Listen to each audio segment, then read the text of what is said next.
Pengusaha kerupuk singkong Pak Isnadi memulai usaha pada tahun 2010 lalu di Dusun Kasin, Desa Ampel Dento, Kecamatan Karangploso, Kabupaten Malang.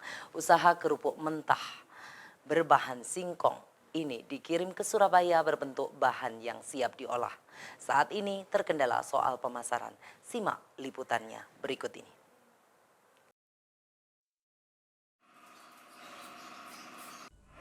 Singkong atau ketela pohon, Manihot utilissima merupakan makanan pokok ketiga setelah padi dan jagung bagi masyarakat Indonesia.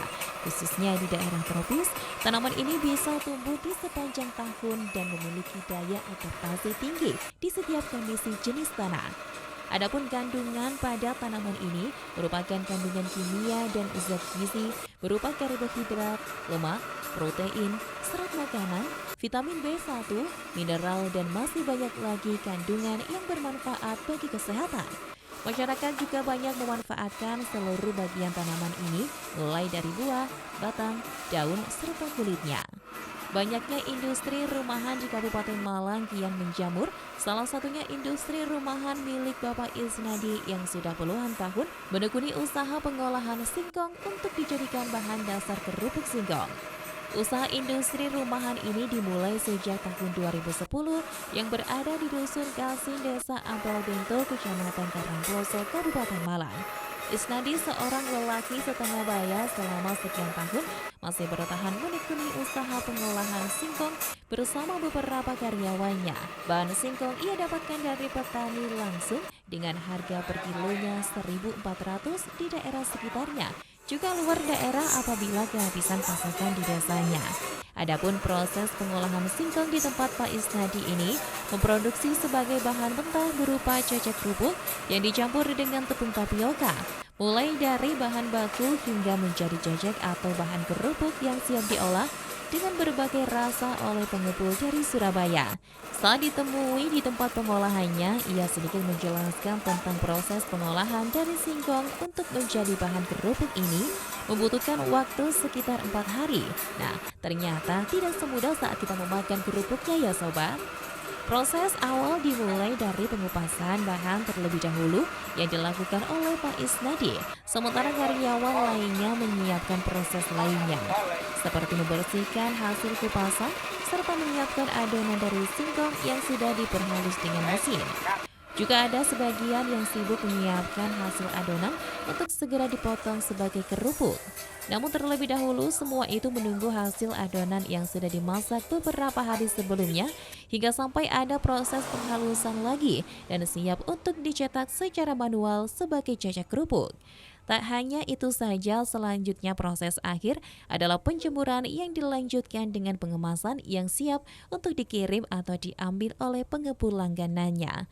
Untuk kapasitas produksi setiap harinya, Isnadi hanya mampu memproduksi kerupuk singkong sekitar 4 kuintal bahan baku singkong yang ia dapatkan dari petani yang kadang sulit.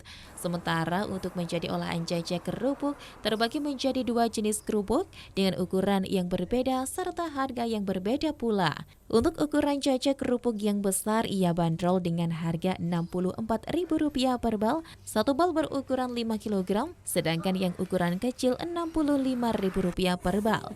Sementara untuk sehari ia hanya mampu memproduksi bahan cecek kerupuk siap olah sekitar 35 hingga 40 bal atau 200 kg per hari yang menghabiskan bahan 4 kuintal singkong. Sekarang ini agak sulit, masalahnya kan ya musimnya musim corona ini. Dulu saya produksinya kan sekitar 6 kintal 7 kintal per hari sebelum ada corona. Jadi ada corona ini hampir 40% turunnya. Impiannya ke depan untuk usaha ini seperti apa, Pak? Wah, ini yang agak sulit mengatakan, masalahnya agak suram sekarang. Maksudnya Bapak punya impian untuk membesarkan perusahaan ini seperti apa kira-kira? Nah, Pemasarannya Bapak, ya inovasinya. rencana mau misalkan, tapi ya pemasarannya itu yang agak sulit. Berarti butuh solusi untuk pemasaran, Pak ya? Iya, tentunya itu. Seperti apa, Pak, contohnya, Pak? Iya, pemasaran selain yang ngambil barang itu kan Kalau ini kan cuma 1-2 orang. Kalau mungkin lebih banyak kan lebih produksinya lebih banyak. Ya, ya. Saat ini persoalan yang dihadapi oleh Isnadi adalah soal pemasarannya yang mengalami penurunan hampir 40%, yang mana sebelumnya ia mampu memproduksi antara 6-7 kuintal, namun saat ini hanya 4 kuintal saja.